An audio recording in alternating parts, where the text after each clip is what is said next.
Hello, everyone, and welcome to a new episode of Last Best Hope for Conversation, your Babylon 5 podcast.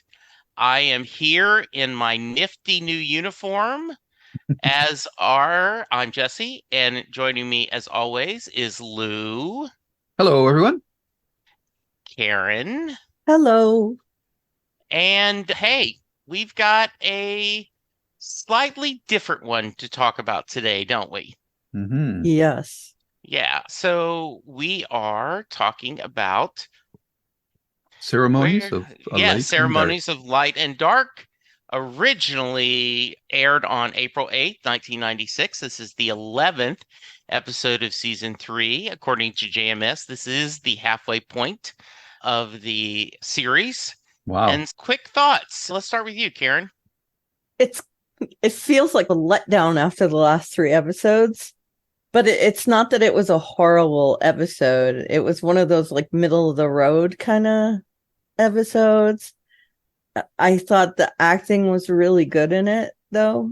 So yeah, that's about my main thoughts. Yeah, how about you, Lou? Yeah, I enjoyed the episode. There was a couple of nice Easter eggs for me. Of course, the main villain, Don Stroud, who's been in a lot of movies. I don't know what they did exactly with his eyes from a makeup perspective. I hope They that was didn't. makeup. That's his real face. Oh, is it? Did he have an Yes. accident? He was hurt. Yeah. Oh, okay. Yeah, that's in fact JMS talks about that in one of our letters. They mention this as well, but he stopped a woman from being raped in real life. Oh, And okay. so he had this scar, and fans were, wow, that makeup looks horrible. Mm. And it was like, it's not. That was actually Okay. him. Oh, I didn't Yeah. know that because I've seen him in other things, and Yeah. he didn't have that injury at the time, so that was good. And the other Easter egg that I really enjoyed was the voice of the computer. The personality was Harlan Ellison. I recognized Yes. it right away as soon as I heard it, so I thought that was quite the hoot. Yeah. This also comes up in one of the letters, but I thought it was funny. Jerry Dole came in and said, "Why are y'all making fun of me?" What? I worked, I broke my arm, I kept filming, and now you're making fun of me? Like, look at the script, Jerry. And it was like the arm about is your arm broken was written like way before the filming. So Oh, it okay. was in there. So yeah, I think it was really cool to have Harlan in the thing as the computer. And when Harlan asked Joe Stravinsky why, and he said, because you have a really irritating voice. And he says, I wonder why I have any friends left. Yeah. Just so you know, Lou, funny. Don Stroud, it was in the early 90s when he got his injury. So you may have seen him in some stuff before then Yeah, absolutely. where he wasn't. Yeah. I think So- he's in one of the Planet of the Apes movies, if I remember. Might have been. Yeah. He's been in a lot of stuff. Yeah, he has. He's one of those character actors that you see, especially probably in the 80s and 90s. Did a lot of TV for Yep. sure. Yeah. Yeah, I wonder. I see, according to IMDb, he was on a 2011 Hawaii 5-0. Hmm. Okay, yeah, and then a Magnum PI. So I wonder if he lives in Hawaii. That's what he used He to. might. Yeah. I know he surfs Uh-huh. from something. I don't remember where I learned that, but Mhm. Yeah, sure. And I guess one of the most, yeah, he has not done a lot, it looks like, recently, but yeah. And yes, he was born in Honolulu. I just noticed Oh, that. So that's cool. according to IMDb. There Yeah. you go. All right. Isn't the internet So- wonderful? Yes, the internet is wonderful. All right, everything has changed. I thought we had a wonderful scene. I want to talk about where John says he's not going to wear his uniform until it's over. And then Susan said, "What about later?" And he said, "Okay, except for that." And we had a wonderful memorial service for everyone who's lost. Lou, let's talk about John not wanting to wear the uniform and the memorial service, just to get us started. Okay. I thought it was interesting that when John said he wasn't going to wear the uniform anymore, that none of the other command personnel decided to follow suit. I don't know if it was played that way, but I almost got the impression he was waiting for one of them to say, "Oh, I think I'll do the same thing," or something. But nobody did. So I found that interesting. And yeah, the memorial service was well done. like the problem with those types of things is that it's all talk and not show. And on a show that's got such a large cast, it would have been nice if they maybe had put up images of each of the names that they were saying. And they only said the last names too. So I was okay, you're reading off a bunch of names, but I'm not that steeped yet in the show's mythology to know instantly who you're talking about. So that kind of rolled off of me to a certain degree. But I thought it was well staged, and Claudia played it well. I enjoyed it from that perspective. Yeah, it was okay, but Yeah. it was a surface exercise. What I found interesting is they continue to have Franklin, Garibaldi, John, and Susan as the four, it appears, highest ranking people on the station, because they keep doing that. Yeah. That's a little, you have to do a hand wave, right? Because they're the stars, right?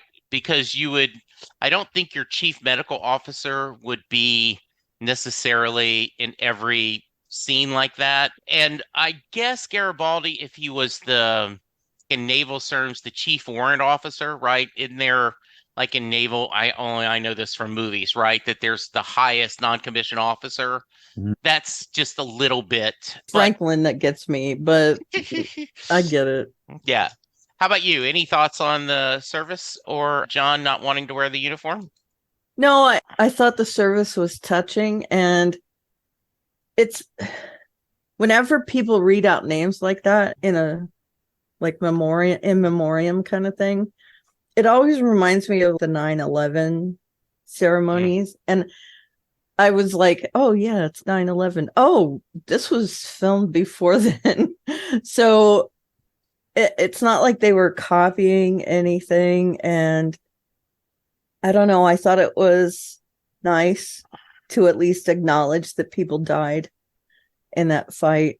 And we saw people going down in that slow-mo action scene in the last episode. So it was nice to have a bow on top of that there is actually an aftermath. Yeah, I think so. I would have liked, I agree, it would have been nice to also, because I know we had to lose some Narns, right? So it would have been nice to have Jakar there, and because but I guess this was an official military. My always thought is, how do you find that many caskets? And do you just have them hanging around somewhere? Is there a manufacturing place? How do you do that? Yeah, or they're just like in Star Trek, they're just torpedo shells. Yeah, I always wonder about that, right? Why do you do this to me? Now I'm going to be thinking about that. There has to be a funeral parlor on the station, right? Or do they ship everybody out? Yeah. If you're a native of the station, where do you get buried? I guess they shoot you out in space. Yeah. So Delenn thinks it's time for a rebirth ceremony. And I don't think anyone else is buying into this. She is. I thought that was really interesting when she goes to each of them, and Jakar's, yeah, I'll try to make the end. And Londo's, will they be drinking? Will they be whoring? What is this? Why are we doing this? And so let's talk about that. And then do we want to, let's go through Lanier's big reveal. Let's go ahead and jump ahead to that, because I think that is pure acknowledging, I know what's going to happen, but I would think both of you would think this is significant anyway. And Texas on the Shock wanted to know, did you suspect that Lanier was in love with Delenn before this? Karen? Yes. I'm not sure I thought that he was like in love, which is essentially what he confirms in this, that he does have that kind of feeling for her, but he has turned it into a platonic feeling. But I did sense some like hero worship vibes from him a lot. And so it wasn't surprising to me at all. Okay. Lou? I knew that he deeply respected her, and he's like her Sam to Frodo, right? So that's the way I always looked at that relationship. So his admission of his love for her was not surprising. I think that I didn't read it quite the way that Karen did. I thought that he knew that they were not fated to be together. So I don't think he ever really had that kind of romantic type of love for her, but it's like a pure friendship love, like Sam and Frodo. That's the best way I can put it. So I liked that scene quite a bit. I thought Bill Mumy did a great job with it. And I just want to talk about this rebirth ceremony in particular, Please. because when I saw that, when she said that, I thought, oh, she's going to go back in the cocoon again. I was a little confused about what the ceremony was exactly going to entail. As the episode unfolded, and we learned it's just more of a traditional ceremony, I thought that it was an interesting way because in TV series, quite often you need some sort of a mechanism to get characters to reveal their true selves, right? Because we're not privy to their thoughts. And various shows do it in different ways. Usually people get drunk or whatever.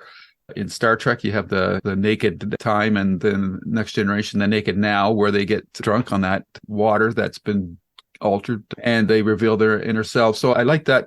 I like this mechanism quite a bit. And the secrets that were revealed were interesting. The only thing I thought was weird is that Delyn didn't reveal any secrets back to anybody else. So that it seems she's getting privy to all this good stuff, but she's not giving out any.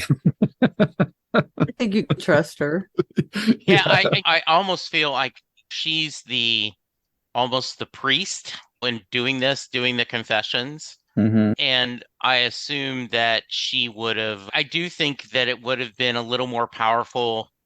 Well, I don't know. It may have taken away the power if other than our 4 command staff had been involved to hear the other thoughts. I did write them down.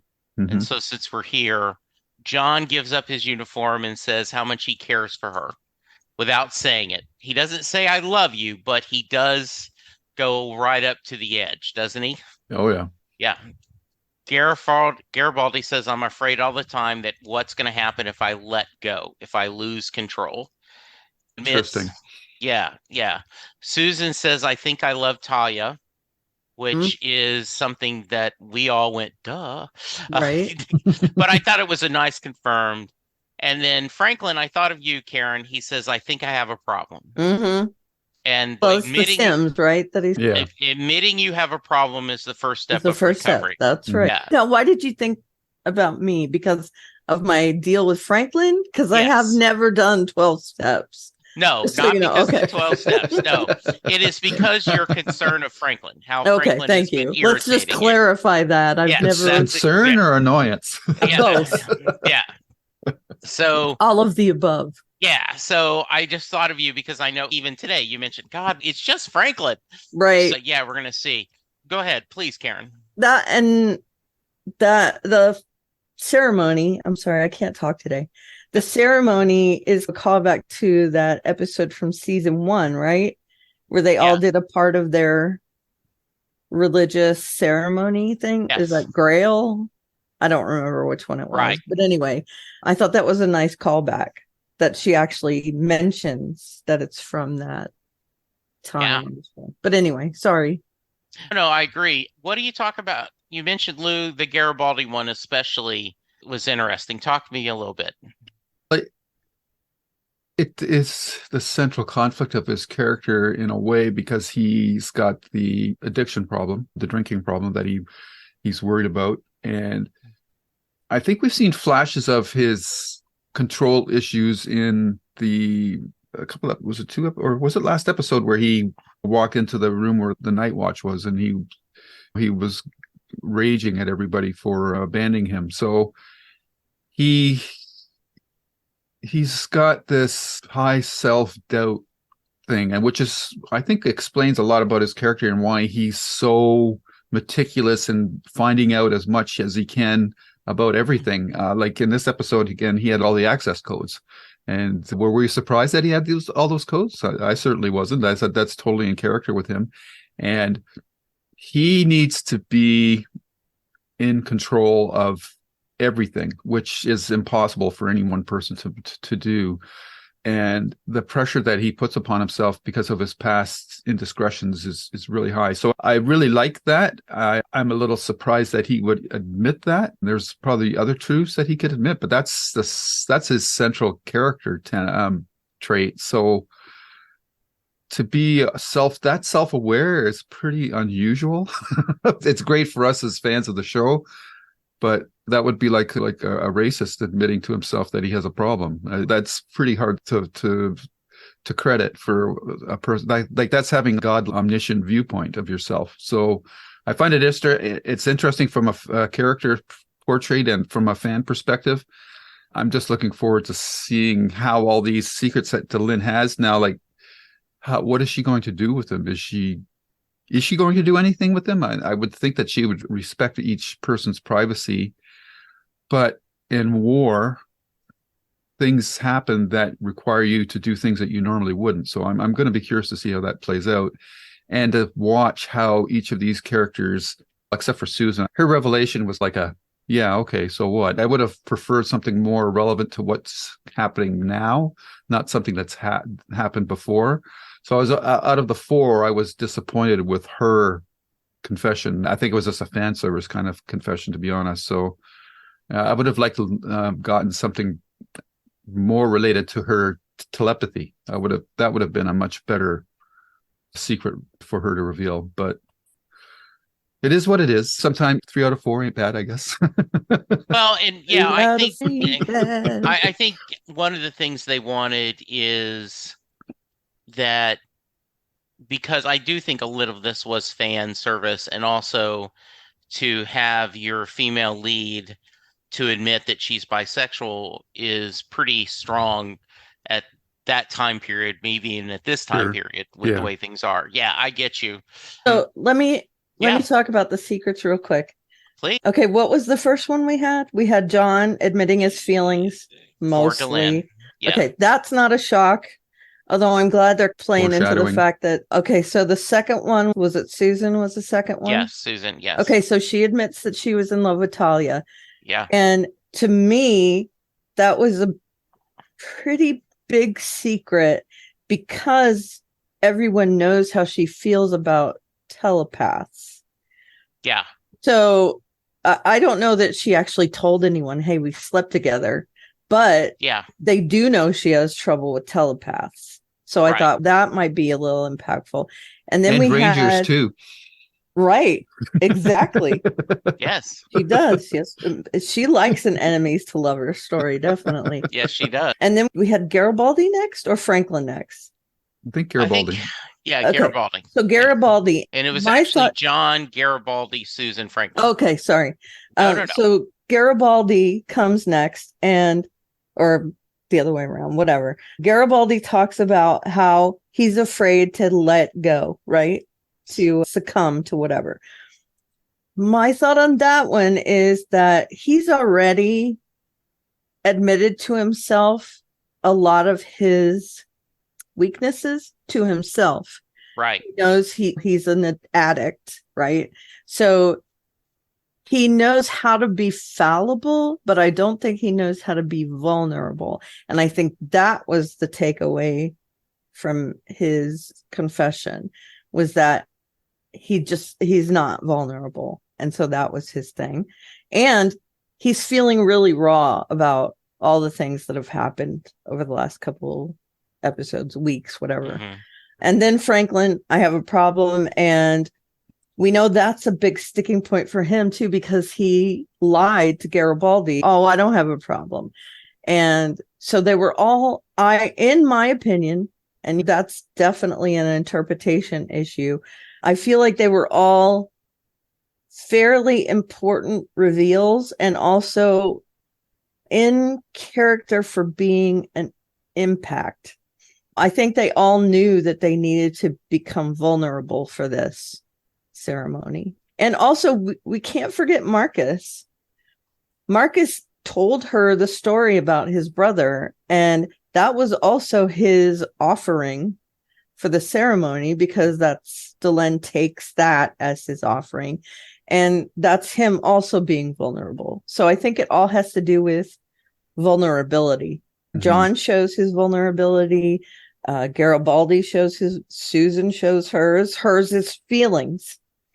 And telepathy, obviously. And then Franklin, again, vulnerable. He wants to show how strong he is. And so that's what I took away from that. It's all vulnerability. And I thought that was a very smart way to portray that without coming out and saying, hey, they're all vulnerable to something. Yeah. And I particularly like after they each had done it, that they had that shot of Delenn looking through the window at the group of them, and they all looked, like you said, very vulnerable in that moment. They were all looking back at her. Okay, we told you this. Like, don't abuse it.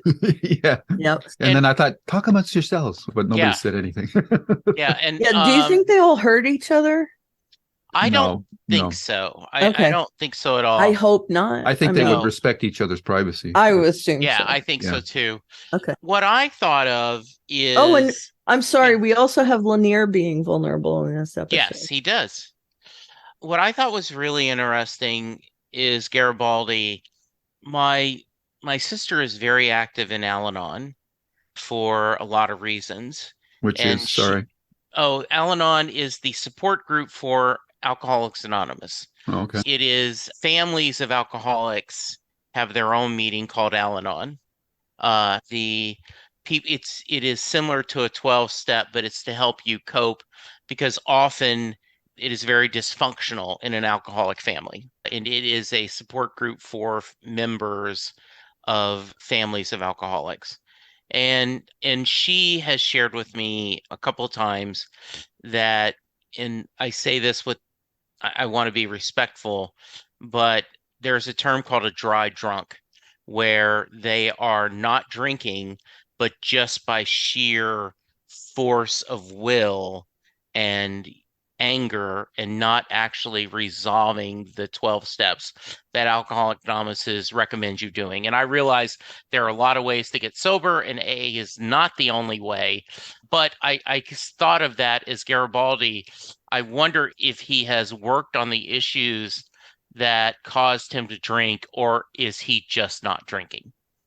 And we don't know if they have anything like Alcoholics Anonymous or And so by having him, I'm afraid all the time if I let go, if I lose control. And I think that has to do with a lot of different things, right? Yeah. His anger, his addictions, all this stuff. Yeah. And if he does, a lot of people trade one addiction for another. Yes. And I think he might be afraid that in giving up alcohol, he's susceptible to becoming angry, like outwardly angry towards people or other things. And that he already has an eating thing. He loves food, but I don't think that's a problem. No. And I do think you guys did a good job of bringing up all the time that we've seen him lose his anger and go a little bit crazy. That's great. And throw tables. Yeah. Let's talk about the fun of the computer reset. You've already talked about it's the wonderful Harlan Ellison, who was a consultant on the show. I think in the different script books, JMS had talked about that Harlan did not have a specific role. He just would different read scripts or doc, or he would use him as a sounding board because he's one of his mentors and favorite people. And I know that on another note, JMS was given after both Harlan and his wife passed, Susan, I believe, that he is in charge of Harlan's estate. And he is in the process of, so much of Harlan's work is out of print that he is working to get it back. He believes that it should be up on the bookshelves the same way that Faulkner or that people should be. The problem with Ellison's work is that it's mostly short stories. I think he only wrote one novel, Spider's Kiss, which is a rock and roll story, actually, which is interesting. I've read it. I've read all pretty well everything, even his nonfiction stuff. Like he used to do a TV review column. I think was it for the Rolling Stone? He had two books, The Glass Teat and The Other Glass Teat. Yeah, I'm a big Ellison fan. His writing is very raw and hard hitting, and he doesn't pull punches. And he's a brilliant writer. He was quite the personality, a very A+ type personality. But if he liked you, you could not find a better person to be in your corner. But if he didn't like you, or if he was indifferent to you, he just didn't give two hoots about your feelings. Yeah. And there's a lot of people that didn't like him, and there's a number of people that did like him. So Yeah. He had that kind of personality, though. yeah, you can hear it Yeah. in his voice. Sure. Yeah. Yeah. I think it was a little bit of levity for a pretty serious Yeah. episode. I think, and I do think it's a little funny with the AI because it's so prevalent now with the discussions. Yeah, that the writers and the acting strike currently, as we're recording this, is active. AI is a big thing. Doesn't have a personality yet, but no, it doesn't. But when it does, yeah. I don't even want to think about that. Yeah. Any thoughts on that besides, I really appreciate the kind things about Ellis, and I also agree. The collection Shatterday, I think, was a collection of short stories that I adored. Well, and you cannot discount iRobot. Everyone has heard of iRobot that has ever read anything science fiction. So I think whether you like him or you don't, you have to appreciate his contributions to the entire genre, TV, movies, book, novelization, whatever, because he wrote for Star Trek, and there's just the most many famous things. Episode. Right. Yep. City of Nature Forever. Yep. Yeah. And there is a wonderful book from him that has the original script and all the discussion between him and Gene Roddenberry. And he was one of the first people to take Roddenberry off his pedestal. And that is, you're dealing with sacred cows to a lot of fandom. Sure. Mm-hmm. But when you read that no one is perfect and Gene had his flaws. Sure. Yep. So, yeah. They both had clay feet. Both of them, exactly. Yes, definitely. Yeah. And I haven't met anyone yet who doesn't. Exactly. To be honest. Besides us, of course. But no, I do, definitely. Yeah. The other thing, just in case it was you guys, though. No. Isaac Asimov wrote iRobot, but there was talk about Harlan Ellison doing a script that originally on iRobot is, I think, what you were thinking. Sorry about that. Mm-hmm. Yeah, I was thinking about that I knew too. he was involved. Yeah. Yes, but I knew Asimov had written it, but I was going, but Karen's right. Ellison was connected to it in some way for a movie project at one time, which I think eventually became the Will Smith movie, but but not. It was an evolution or something. Yeah, absolutely. Yeah. Good. All right, let's talk about, and we'll get to the land being kidnapped. I think that was the MacGuffin to give us. So let's go ahead and talk about it. This gives us, there are still people on Nightwatch that we're not surprised because they've been talking about it. They want to, their whole role is to get Babylon 5 back under Earth. We have a couple of really creepy villains. I had to laugh at that scene. Like when I saw them all, and you had the previous scene with Garibaldi talking about this to Sheridan about all the rounding up all the Nightwatch, and we think we've got some of them, but then you see these guys in all these rooms, and it might as well be like Khan with his henchmen, because they all were like big beefy guys, and I thought, boy, these guys look like villains. So it was funny.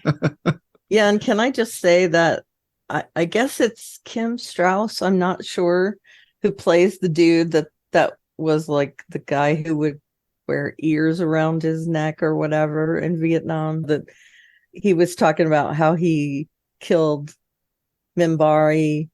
First you take their hand. So Lennon. Was it Lennon? Yeah. Okay. Yeah. Wow.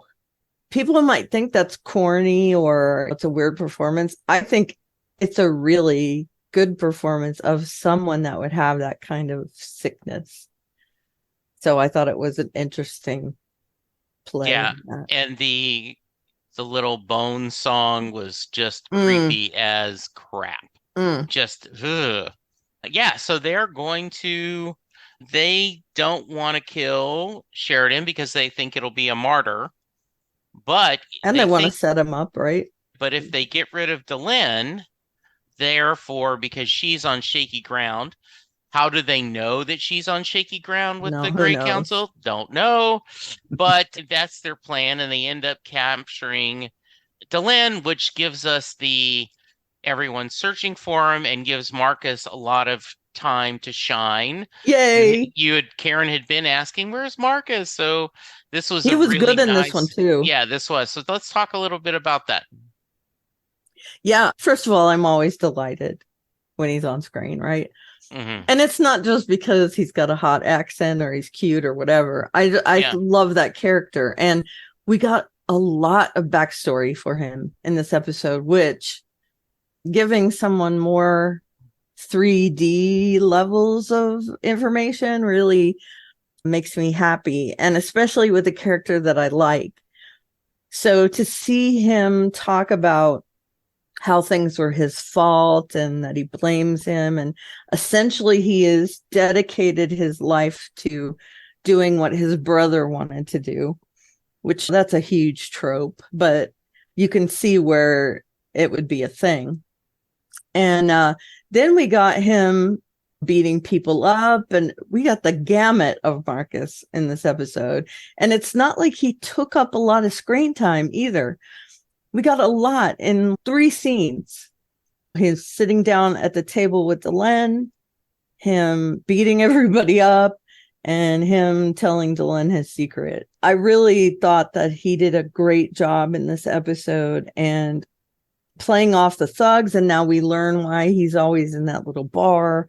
I really liked his contribution to this episode. And I'm digging his character a lot. Lou? Yeah, it was a good scene for him and Linear. They both got Oh, to right. basically do the rebirth ceremony with each other as opposed to doing it with Delenn. So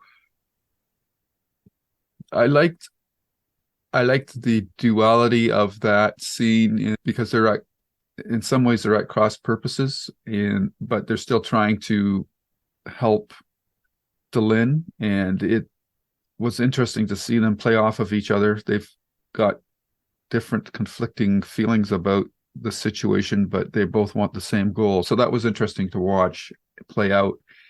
And I just can't help but believe that the more I see Marcus, the more I keep thinking of Aragorn. I'm not going to be surprised to find out that this guy is like the lost heir of some major, I don't know, planet or whatever. It can't be Earth because he doesn't really have much use for Earth. So, but that would be funny if he was the descendant of some famous leader on Earth. I don't know if that's going to be or play out or not, but we'll have to see.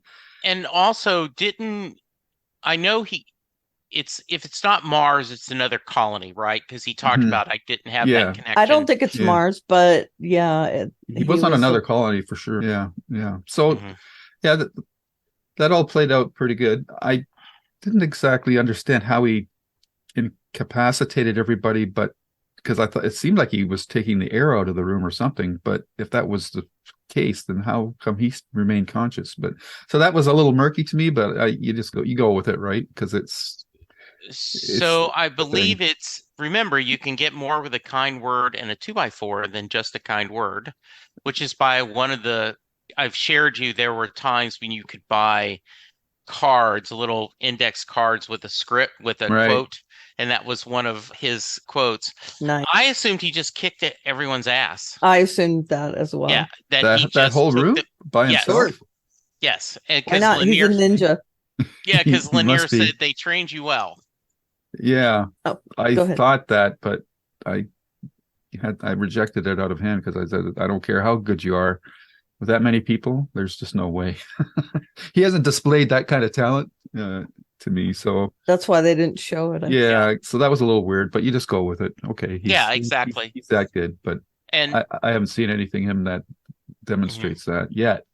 And he didn't even have his quarterstaff. Like, where was that? The quarterstaff is always in your pocket because it's the little bitty small one. Yeah, right? But why didn't he use it? That's what he did. That's what he assumed that when they cut back. Yeah, but we didn't see that. He'd put it up. Okay. Yeah. So no, I totally get you. Yeah. I love the idea that Marcus is that big of a badass. And also, let's face it, the people in the poker table or whatever card game did not look like they were the best warriors. No, but they're supposed to be bad dudes, right? So yeah. They would have had weapons or something, you would think. I did love Lanier going, "Oh, Homeworld treats you well." And then the whole idea, we may act like you, but we aren't you. And when he pulled him up, he was really, you could see when Lanier isn't hanging out at the monastery, he also can be a badass. Yeah. Yeah. And we've seen that before too. Yeah. I thought Marcus had a lot of really good lines in this episode. We got the Yeah. 2x4 one. And when Delenn says the rebirth ceremony was part of your training on Minbar, and he says, I missed it. I overslept. And then she says, it lasts all day. Oh, yes, I was ill. Yeah. I was washing my hair. And there was another thing. Oh, yeah, bugger. Now I have to wait for someone to wake up. Yeah. When he takes out the last guy in the room. Mm-hmm. They were just funny lines, but he was a serious character in this episode. So Yeah. I really like that dichotomy. And I love that she told him he needs to let go of the pain, Delenn, and forgive himself. That's what secret he has to give up, what he has to give up something that they care about. And I do think we've talked about this before. Sometimes something becomes your, like, being the only one left has part of his identity. Right. That is part of what Marcus is. Mhm. And to have that, I think, was really well done. And I think ultimately it helped him grow as a character, right? The idea that Yep. I've lost everything, and now that I'm on this kind of quest to redeem myself, but you have to do these for your own reasons. So I thought that was really well done. Mhm. He's the example. If you go to the dictionary and look up alone in a group, Yeah. he's that guy. Because he's in the Rangers, but he's always alone. So And Kind of like I love Garibaldi. Those two guys should hang out. that would be, I would like to see that. And then Garib, we did have, and I love that Sheridan said, no, let him go. He's got resources that we don't. Yep. Which makes sense, right? That Yep. as a ranger, he has built this underground network. Nice setup that when Delenn visits him, he goes, I don't bother them, they don't bother me. And later they said, I thought we had agreement, but now then it's changed. Yeah. So how is he going to function now? Now that he's burned that bridge, has he or no? I don't know. That's a good point. I would think all his contacts are still there. Yeah, but how is he going to meet them in that bar? That was the whole point of that bar, right? Yeah. Is that he could go under the radar there. Now he really can't. Either they are going to... It's a big space station. Yeah, there is a big station. Either they're going to be afraid of him, or they're going to try to take him out, and it being Marcus, he will take out whoever was trying to take him out. Thus and making them afraid of him. Yeah, okay. So there we go. Delenn is stabbed. John ends up capturing the guy, and enough. No more. Anything else on that kidnapping storyline we need to talk about? Was the captain there for any reason other than just that? Yeah, I think just one, they had a Minbari, that was their version of a red shirt, right? They got to show this person serious. And then also that I don't know if Marcus would have left Delenn alone if there hadn't been the two Minbari there. Got it. So it was a mechanic to get her in position. Okay. Got it. That's my thought. Okay. All right. And then with the addition, I think there's a little bit of highlights in this one. I agree with you guys. The ceremony, revealing what we are, but Lord Rifa and Londo is just a little bitty gem. So Lou, I'm going to start with you. Let's talk about Rifa and Londo sharing a beverage. Oh, yes. Yeah, it was an interesting enough scene as it was, but it took quite the turn when Londo revealed that he had poisoned Rifa, or has he? I don't know. That might just be a threat, because wasn't there something else like that they did really early in this episode? Not in the episode, I mean in the series, where Sheridan said something to, was it Londo or Jakara? But it wasn't really true, but they didn't know that, so they would could have been a bluff. Sure. Could have been a bluff. So I don't know if it was a bluff or not, but knowing Londo and then the path he's been on, I'm going to take him at his word that he did actually poison Rifa. So we'll see how that plays out. It's an interesting dynamic with Londo, because he he made the deal with the devil and stepped back, and he's trying to pull his people through what Rifa represents as the Centaurs as well. And is that for his act of contrition or redemption or whatever you want to call it, or is there something else at play for him? It'll be interesting to see how that works out. And I think part of that is going to be explored when at some point him and Jakar have to have their big scene together. Whatever that happens, if it's at the end of the series or this season or next season, I don't know, but it'll be interesting. It'll be interesting to see how that plays out. And how is Rifa? Rifa doesn't seem to be, even though he might be in this weakened position, he doesn't seem to be the kind of person to be pushed around by anybody.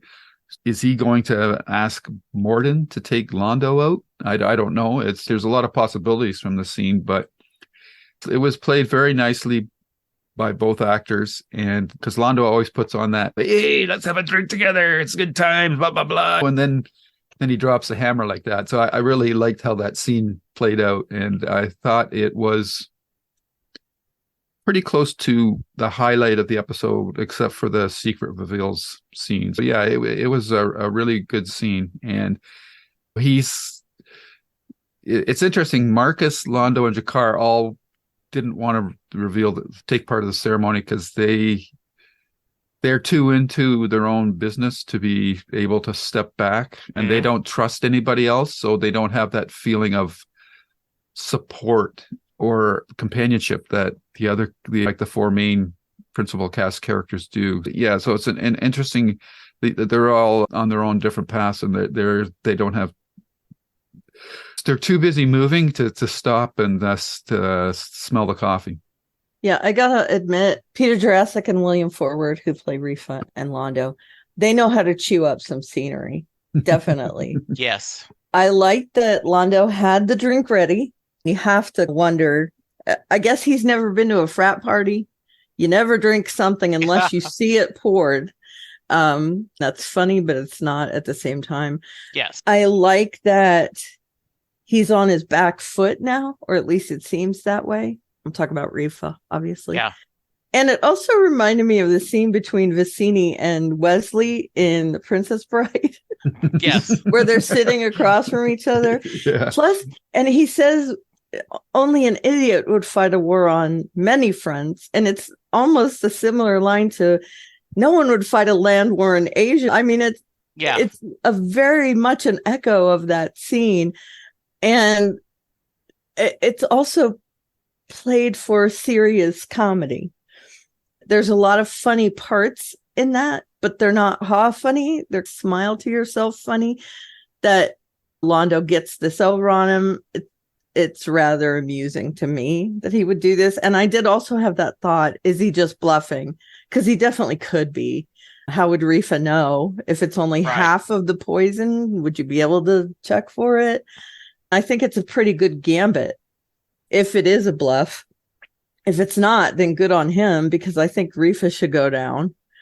He is just a snake. I love that Londo has everything recorded. Ooh, Karen getting all ruthless. What? Karen getting all ruthless. Oh, okay. I love it. I like that he has that little recording of Morden. Come find us. You're our only hope. It's not that, but yeah. Princess Leia in his hand or whatever. But it was pretty good. I thought that scene was, I hate to say pivotal because we use that a lot, but pivotal in their relationship, where it feels like he's finally getting one up on Reef. So I dug that a lot. Reef is the worst. Yeah, and Rifa flat admits this is what's going to get me to the throne. He's very ambitious. I wonder, based what we know on the show, that means that he's going down. And I do. It would have been funny, not that it would work, but Londo, I know on very good order that I'm going to be an emperor, and Veer is going to be emperor, but not you. Right? Yeah, that would be a funny way to rub things in, wouldn't it? Yeah. Yeah, and I'm gonna pick it back on Karen's assessment of Rifa, but I hope he suffers a delicious death. Me too. Yeah. If he's not smart enough to see that Morden is doing something that is going to undermine all his machinations, he's an idiot. He's greedy. Right? He's greedy. Yeah. And So, yeah. that always happened. That always, my wife makes fun of me because God, this was years ago, but I was talking about, I said, see, the problem is you've got to be smarter. Okay, let's say we've got illegal money coming in, right? Then Do tell. yeah. Right. So Now that you've told us, we need to get some of that. you would pay cash for your groceries, Uh-huh. right? And you would do this where you stay under the radar. You don't buy a brand new house. You do a lot of stuff with cash.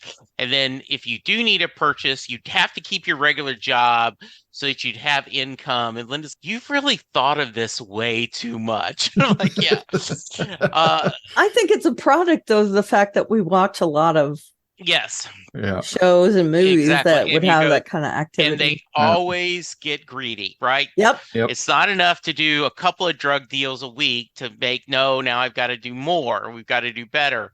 And that's Lord Rifa, right? It isn't enough. We need to expand. So, and by the way, are you feeling any better about the hair, Lou? Let's just blank it out, to be honest. Okay. All right. But I do want to make a point about that recording. It was funny. I would have loved to have seen this episode back in the 90s, because I would have said, that's awfully convenient that you happen to have that recording.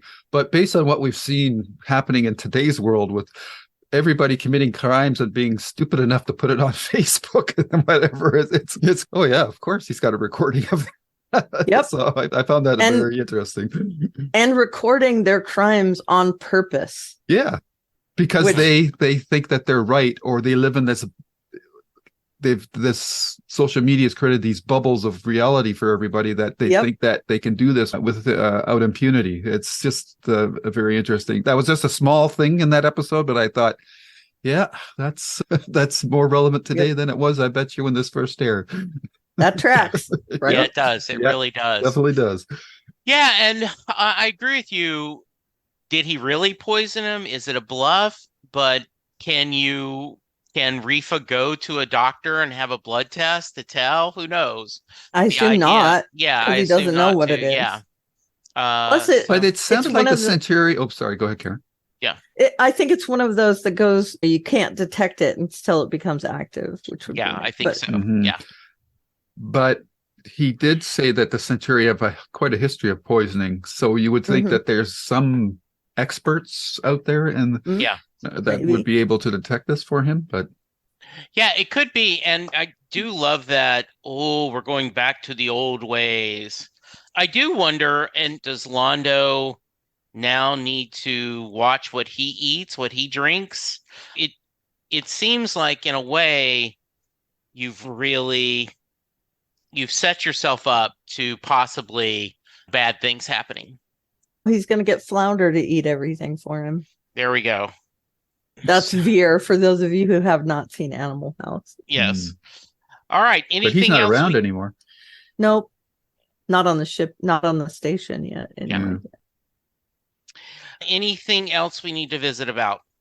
I think we need to talk about the new uniforms. Here we go. Yes. And interesting that only these 4 guys are going to get it. What about the rest of the command crew? Like, it seems to set this weird division between the two of them. But maybe that's their way of letting the support staff to be not held as accountable as the command crew. I don't know. Sure.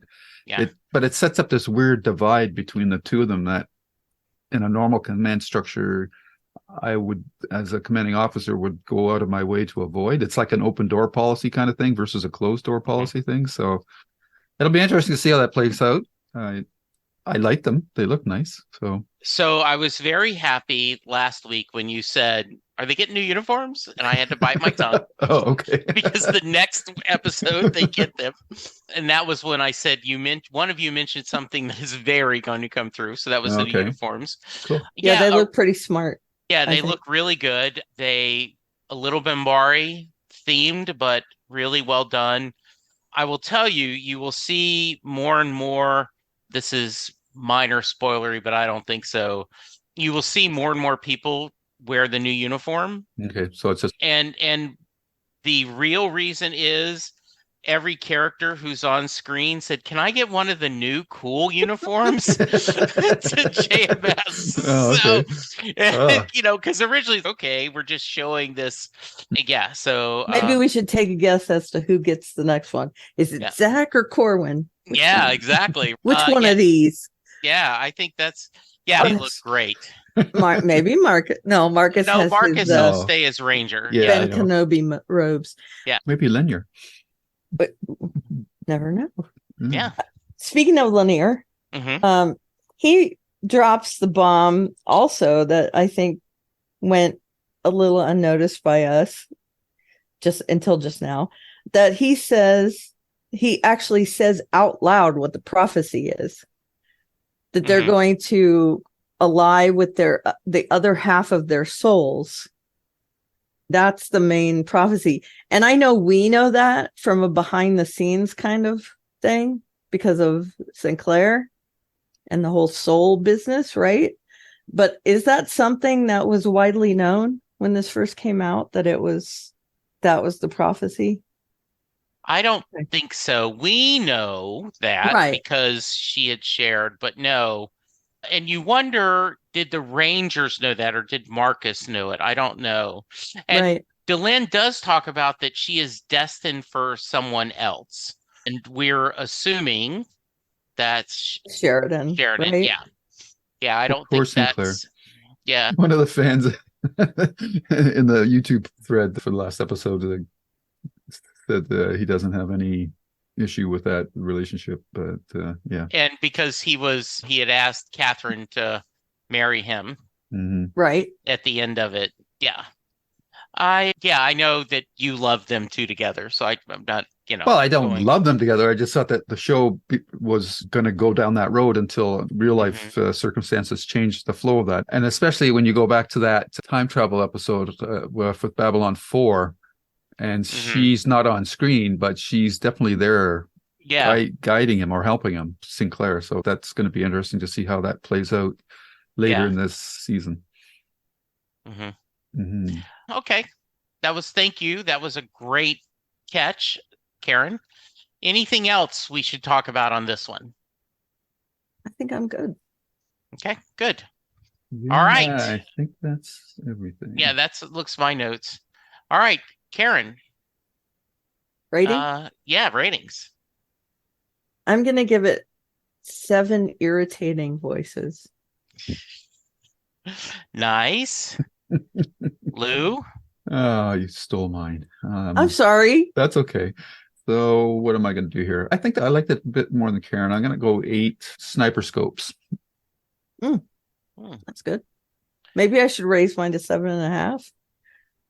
7's still good. I think, 7 is good. No, I don't think. Okay. I think that's and I do think one of the things that you can't, with all apologies, the Spinal Tap, you can't be at 11 all the time. You need that ebb and flow of a story. Absolutely. Yeah. And I have to say, I rate things all the time. With all the books I read on Goodreads, it's out of 5 stars I rate every book I read. And a 3 is still pretty good to me. Yeah. So that would be my equivalent of a 7. I think that's a pretty good, solid score. Yeah, I agree. So I am going to go 7.5. Okay. So I'll split the difference. 7.5 out of 10 2x4s. There you go. Good. Very good. 2x4 isn't 2x4? What? Yeah. It's not a 2x4 does not measure 2 inches by 4 inches. No, it doesn't. No, just a little fact. Look it up if you want to learn more. There you go. Nice. All right. And the carpenter. Yes. My dad was a carpenter, and both of my brothers were carpenters. Oh, there you go. And I also worked at the carpenter headquarters. So. Oh, there you go. Nice. All right. Karen reveals her secret this episode. Yes, there we go. My vulnerability. Our feedback. Karen, we got a couple emails, I think. We did. I'm going to start with Texas and LaShock, who is, as always, is quite humorous. And they start with, What are you looking at? Oh, you want an episode commentary? I got a station to run here. Fine, you want a commentary? I'll give you a commentary, but don't come crying to me when level 47 doesn't get its oxygen quota today. But if it makes you happy.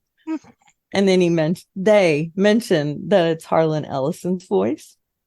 That's a pretty good. That was a very wonderful dramatic reading. Okay, well done. I thought it was pretty lame, but I'm glad you enjoyed it. Yeah. This episode is considered by some to be the epilogue to the previous 3, which are often considered to be almost a 3-parter. Here they wrap up a few things and get ready for the next phase. Some of the Nightwatch remnants make a move to get the Minbari to leave and allow Earth forces to retake the station. Their leader, Boggs, looks like he came right out of a Dick Tracy comment. And there were some criticisms of his scar, but apparently that's real. And he got it saving a woman from being raped. The other lead sniper is a much creepier case, but Delenn is not impressed. She's almost certainly referring to Mr. Sebastian when she mentions facing far worse than you. Yeah, I think that's very true. Yeah, I think so too. They add a couple of lines, which I mentioned that Marcus says. This leads to his conversation with Lanier and the admission that Lanier is in love with Delenn. Did either of you guess that prior to this? I don't think so, but I could have forgotten. And do you believe him when he says it's not romantic love? Yeah, we covered that. Marcus doesn't seem to, if his "we're fresh out of broken hearts" comment is any indication. That was another good line, wasn't it? Yeah, it was. He had some great lines in this episode. Yeah. So the crew now have new uniforms to go with their new roles. This harkens back to what Ivanova said in The Fall of Night, that this would be the year they make the uniform mean something again. Oh, boy. There you go. That's a nice pull. Yeah. I've always liked the look of the new uniforms personally, though some have noted the irony that the Army of Light wears dark. Okay. Yeah, good guys wear black. Yeah, always. There you go. Yeah. Right. If they want to fly under the radar and they want to be ninjas, they gotta wear black. Did you notice that the station has a new emblem as well? No. It's seen momentarily as the camera pans around CNC right before the crew shows up to show themselves off. The original emblem was a 5 with the outline of an olive branch over it. The last best hope for peace, which it failed at. The new emblem is a 5 over a sword and shield, reflecting its new role as the last best hope for victory. That's a nice fact. I'll have to go back and look at that. Yeah, I actually, if there is a scene, like if you rewatch this episode, in the scene one behind, there is still one that shows the olive branch. Then later you see the one with the sword. So awesome. Yeah. Mm-hmm. And through all this, we had the little throwaway gag story about the station's computer. The reason this came about is because Sheridan wanted to reset all their command codes before opening their comms back up, or EarthGov might be able to send overrides that could shut them down. Now, you might be asking, why didn't they do that during the assault? If you recall, right after the Alexander arrived, Sheridan had Garibaldi kill the comms so no one could tell anyone they were there. I'd say that lockdown is still in effect until they got this taken care of. Yeah, I don't know about you guys. I meant to mention this as well, but that part of it didn't bother me, even though there were lots of things that happened and that wouldn't happen as far as IT goes. Yeah. Reset all the passwords and then restart in 5 minutes. Okay, how would it know to reset if it shuts down? Yeah. Usually you have to actually power something back up, right? Yeah. Unless you start, I don't know. Anyway, and how are they going to get all the passwords again? Yeah. But whatever.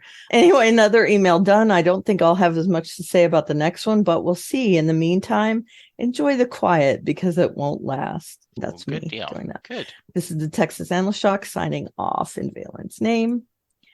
And then we got another one from David. Hi, David. Not a lot on this episode. IMO. It's an epilogue to the big three, so not a standalone, but not entirely a big arc story either. Probably a good thing. Not sure how JMS could have topped that. Everyone is still adjusting to the new normal. Most are still wearing their EA duty uniforms, etc.